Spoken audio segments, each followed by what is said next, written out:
So you must put something ahead of you ili kiwe kama sumaku to pull you to your dreams.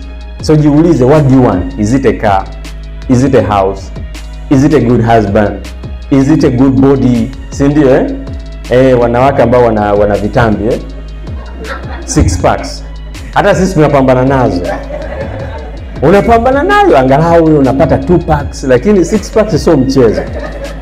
But when you want that for your kids, that pleasure will send you to your dreams. Kwa hiyo hicho ni kitu cha pili.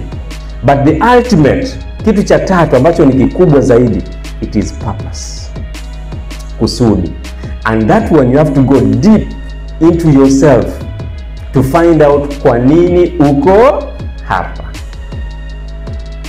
Kusudi la kiti ni nini jamani?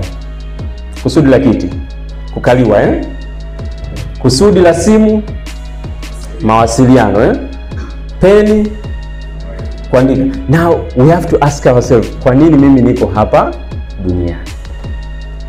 Am I here to just breathe and then die? Am I here to just eat, nivuruge watu and then I die? Mmewahi kusikia story kwenye mitandao ya kijamii wanasema wosia wa mtu ambaye hajafanya kitu chochote duniani.